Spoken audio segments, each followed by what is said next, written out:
गर्मियों में दूध का खट्टा हो जाना, लोहे की कील पर जंग लगना या फिर हमारे शरीर में भोजन का पचना, ये सब हमारे चारों ओर होने वाले बदलाव हैं। हाँ, जिन्हें हम रोज देखते हैं पर शायद ही कभी रुक कर सोचते हैं।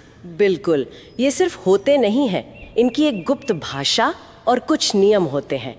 आज हम विज्ञान की एक पाठ्य पुस्तक के सहारे इसी भाषा को सीखने और इन नियमों को समझने की कोशिश करेंगे। बिल्कुल, आज का हमारा मिशन सिर्फ ये जानना नहीं है कि रासायनिक अभिक्रिया क्या है, बल्कि ये समझना है कि ये होती क्यों है। ये असल में परमाणुओं के सामाजिक व्यवहार की कहानी है। सामाजिक व्यवहार? ये तो दिलचस्प है। हाँ, कैसे वो जुड़ते हैं, टूटते हैं या साथी बदलते हैं, सब एक बेहतर, ज्यादा स्थिर अवस्था में पहुंचने के लिए। हम आज इसी कहानी को परत दर परत खोलेंगे। तो चलिए शुरू करते हैं। सबसे पहले हम ये कैसे पहचानें कि कोई रासायनिक अभिक्रिया हुई भी है या नहीं? मतलब अगर मैं पानी को उबाल कर भाप बना दूं, वो भी तो एक बदलाव है, पर क्या वो एक रासायनिक अभिक्रिया है? ये एक बहुत अच्छा सवाल है। पानी का भाप बनना एक भौतिक परिवर्तन है, रासायनिक नहीं। अच्छा। क्योंकि पानी का अणु यानी H2O तब भी H2O ही रहता है। रासायनिक अभिक्रिया में तो मतलब नई चीजें बनती हैं, और इसे पहचानने के लिए स्रोत हमें 4 मुख्य संकेत देता है। 4 संकेत? ठीक है। पहला है अवस्था में बदलाव। हाँ। जैसे कोई ठोस चीज पाउडर बन जाए। दूसरा रंग में बदलाव। रंग में बदलाव। ठीक है। तीसरा किसी गैस का निकलना। और चौथा, जिसे हम महसूस कर सकते हैं, तापमान में बदलाव, यानी किसी चीज का अचानक गर्म या ठंडा हो जाना। स्रोत में मैग्नीशियम रिबन को जलाने वाला प्रयोग पढ़कर मुझे अपने स्कूल के दिन याद आ गए। वो चमकदार रोशनी, बिल्कुल दिवाली के फुलझड़ी जैसी। हाँ, वो क्रियाकलाप 1.1 है, और वो वाकई देखने लायक होता है। जब आप मैग्नीशियम की उस चमकीली पट्टी को जलाते हैं, तो वो हवा की ऑक्सीजन के साथ मिलकर एक बिल्कुल नया पदार्थ बनाती है। एक सफेद पाउडर है ना? हाँ, एकदम सही, मैग्नीशियम ऑक्साइड। तो यहाँ देखिए, 2 संकेत एक साथ मिले। धातु की ठोस पट्टी पाउडर में बदल गई और उसका रंग भी बदल गया। ये क्लासिक रासायनिक अभिक्रिया है। और एक दूसरा प्रयोग भी था जिसमें जिंक यानी जस्ते के दानों में एसिड डाला गया था। वो भी काफी नाटकीय लगता है। बिल्कुल। क्रियाकलाप 1.2 में जब जिंक के दानों पर तनु सल्फ्यूरिक एसिड डाला जाता है, तो तुरंत बुलबुले उठने लगते हैं। बुलबुले मतलब कोई गैस? हाँ, ये हाइड्रोजन गैस के बुलबुले हैं। मतलब एक नया गैसीय पदार्थ बना, और अगर आप उस बीकर को छुएंगे तो वो गर्म महसूस होगा। अच्छा, तो यहाँ भी 2 संकेत एक साथ दिखे, गैस का निकलना और तापमान का बढ़ना। सही। इन संकेतों का मतलब है यहाँ कुछ रासायनिक हो रहा है। ठीक है, तो अब हम इन अभिक्रियाओं की व्याकरण को समझना शुरू करते हैं। इन्हें लिखने का एक तरीका होगा। अब हर बार इतना लंबा वाक्य लिखना कि जब मैग्नीशियम रिबन को ऑक्सीजन में जलाया जाता है तो मैग्नीशियम ऑक्साइड बनता है, ये तो बहुत उबाऊ हो जाएगा।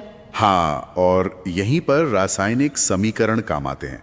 ये रसायन विज्ञान की अपनी शॉर्ट हैंड भाषा है। पहला कदम है शब्द समीकरण। शब्द समीकरण? हम बस नाम लिख देते हैं, मैग्नीशियम प्लस ऑक्सीजन, फिर एक तीर और मैग्नीशियम ऑक्साइड। तीर के बाईं तरफ है अभिकारक जो हिस्सा ले रहे हैं, और दाईं तरफ है उत्पाद जो बन रहे हैं। ये बेहतर है, पर अभी भी इसमें शब्द हैं।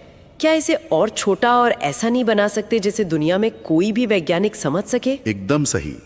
अगले स्तर पर हम शब्दों की जगह उनके प्रतीक या सूत्र इस्तेमाल करते हैं, तो वही समीकरण बन जाता है Mg + O2 MgO। छोटा, सटीक और यूनिवर्सल। हाँ, इस शुरुआती असंतुलित रूप को हम ढांचा रासायनिक समीकरण कहते हैं। एक मिनट, यहाँ मुझे एक गड़बड़ दिख रही है। अगर हम परमाणुओं को गिने तो तीर के बाईं ओर ऑक्सीजन के 2 परमाणु हैं, O2, लेकिन दाईं ओर MgO में सिर्फ एक ही है। तो एक परमाणु कहाँ गायब हो गया? क्या ऐसा हो सकता है? ये बहुत जरूरी सवाल है, और इसका जवाब है नहीं, ऐसा बिल्कुल नहीं हो सकता। ये विज्ञान के सबसे बुनियादी नियमों में से एक, द्रव्यमान के संरक्षण के नियम का उल्लंघन है। अच्छा, वो नियम जो कहता है कि द्रव्यमान को न तो बनाया जा सकता है, न ही नष्ट किया जा सकता है। बिल्कुल। आप किसी रासायनिक अभिक्रिया में परमाणुओं को बना या मिटा नहीं सकते। वो बस अपनी जगह बदलते हैं, नए तरीकों से जुड़ते हैं। इसीलिए हमें समीकरण को संतुलित करना पड़ता है, ताकि जितने परमाणु बाईं तरफ हो उतने ही दाईं तरफ भी हो। सही। ठीक है, तो इस पहेली को कैसे सुलझाएं? इसे हिट एंड ट्रायल विधि से संतुलित करने की बात कही गई है। हिट एंड ट्रायल सुनने में थोड़ा ऐसा लगता है जैसे हम विज्ञान में अंदाजा लगा रहे हो। हाँ हाँ, नाम थोड़ा भ्रामक हो सकता है, पर ये अंधाधुंध अंदाजा नहीं है, ये एक व्यवस्थित तरीका है। अच्छा, इसका मूल सिद्धांत यही है कि आप परमाणु बना या मिटा नहीं सकते। आप सिर्फ सूत्रों के सामने संख्याएं लगाकर दोनों तरफ परमाणुओं की गिनती बराबर करते हैं। हाँ, जैसे हमारे पिछले उदाहरण Mg + O2 MgO को देखें। हाँ, दाई तरफ एक ऑक्सीजन कम है तो हम MgO के सामने 2 लगा देते हैं। Mg + O2 2MgO। लेकिन अब तो दाईं तरफ मैग्नीशियम मतलब Mg 2 हो गए और बाईं तरफ एक ही है। बिल्कुल, तो अब हम बाई तरफ Mg के सामने 2 लगा देते हैं। अब हमारा समीकरण है 2Mg + O2 2MgO।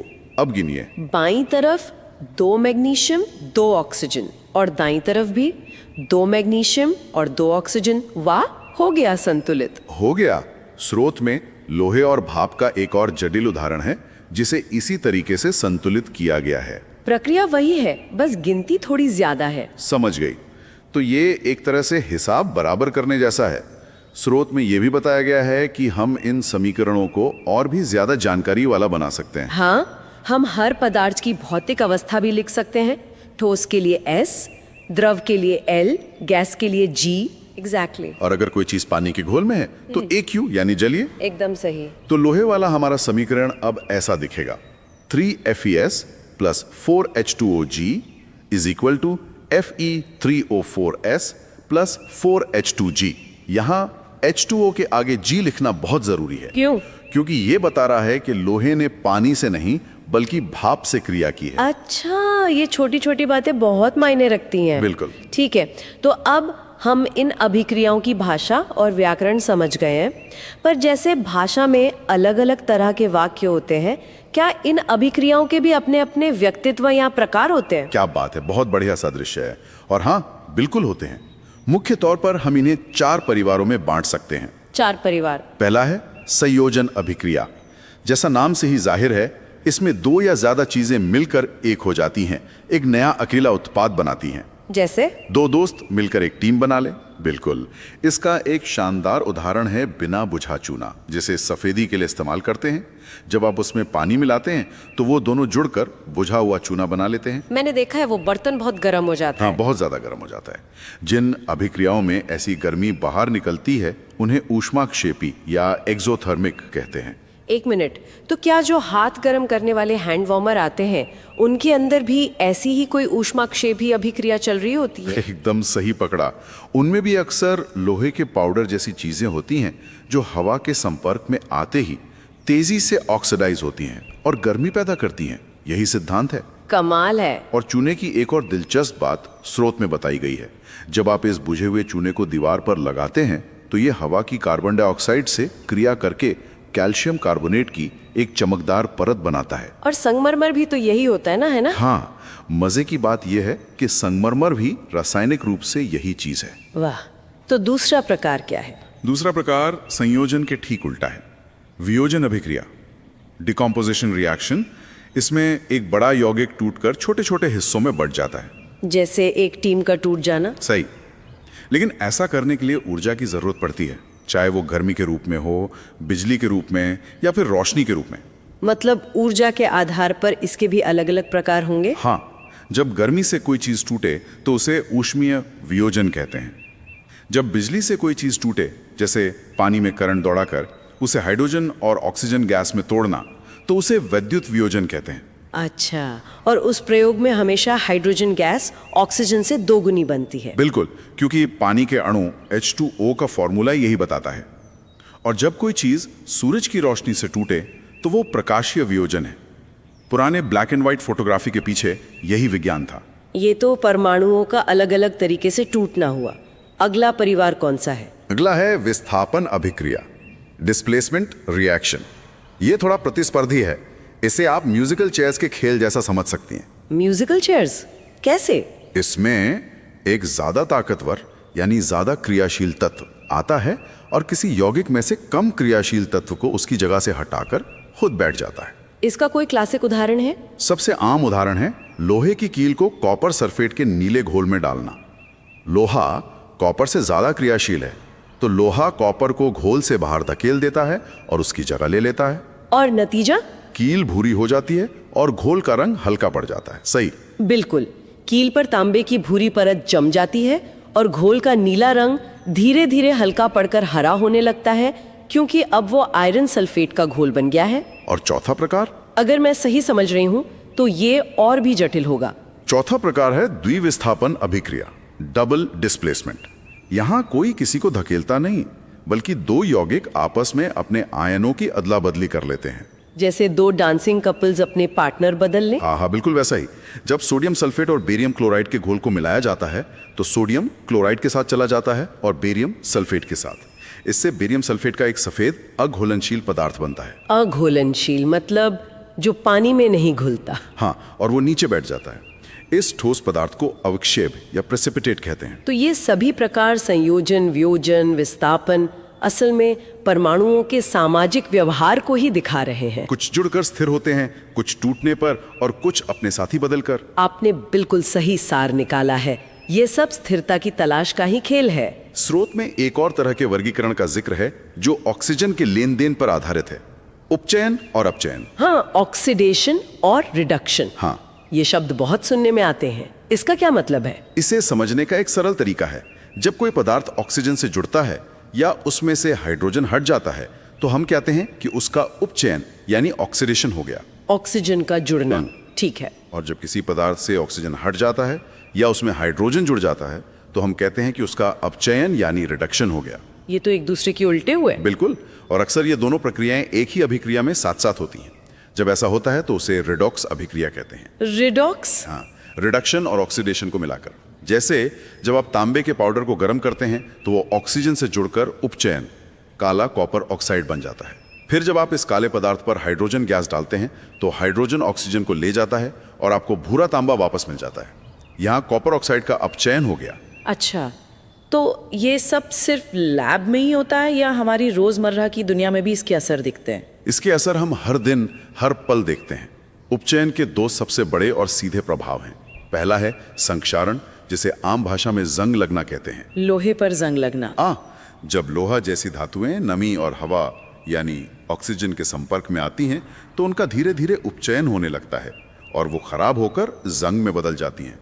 ये सिर्फ लोहे के साथ नहीं होता, चांदी का काला पड़ना और तांबे पर हरी परत जमना भी संचारण ही है।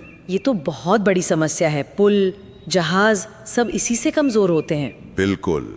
और दूसरा प्रभाव हमारी रसोई से जुड़ा है, विकृत गंधिता। विकृत गंधिता ये क्या है? रैंसिडिटी। तेल या घी में बनी खाने की चीजें जैसे चिप्स या नमकीन कुछ समय बाद अजीब महकने लगती हैं और उनका स्वाद खराब हो जाता है। हाँ, ऐसा होता है। ऐसा इसलिए क्योंकि उनमें मौजूद तेल और वसा का हवा की ऑक्सीजन के कारण उपचयन हो जाता है। अच्छा, तो इसीलिए चिप्स के पैकेट इतने फूले हुए होते हैं, उनमें से ऑक्सीजन निकाल दी जाती है। क्या बात है, एकदम सही। उनमें से ऑक्सीजन निकालकर नाइट्रोजन जैसी एक कम क्रियाशील गैस भरी जाती है। नाइट्रोजन वहां एक बॉडीगार्ड की तरह काम करती है, ऑक्सीजन को चिप्स से दूर रखती है और उनका उपचयन होने से रोकती है, ताकि वो ज्यादा समय तक ताजे और खुरखुरे बने रहें। बिल्कुल। तो आज हमने रासायनिक अभिक्रियाओं की पूरी कहानी समझी, उन्हें संकेतों से पहचाना, उनकी भाषा यानी समीकरण लिखना सीखा और उन्हें संतुलित किया। हाँ, फिर हमने उनके 4 मुख्य व्यक्तित्व देखे, संयोजन, वियोजन, विस्थापन और द्विविस्थापन। और अंत में ये भी जाना कि कैसे उपचयन जैसी एक प्रक्रिया जंग और खाने के खराब होने के रूप में हमारी जिंदगी पर असर डालती है। और इस पूरी चर्चा में जो एक केंद्रीय विचार है वो ये कि रासायनिक अभिक्रिया में परमाणु बदलते नहीं हैं। लोहे का परमाणु सोना नहीं बनता, वो बस पुनर्व्यवस्थित होते हैं, उनके बंधन टूटते और नए बनते हैं। तो यहाँ सोचने के लिए एक विचार ये है, अगर परमाणु सिर्फ अपनी जगह और अपने साथी ही बदलते हैं तो ये पदार्थ की मौलिक प्रकृति के बारे में क्या बताता है? और क्या ऐसी कोई प्रक्रिया सच में मौजूद है जहां परमाणु एक तत्व से दूसरे में बदल जाते हैं? अगर हाँ, तो उसे हम रसायन विज्ञान ना कहकर कुछ और क्यों कहते हैं?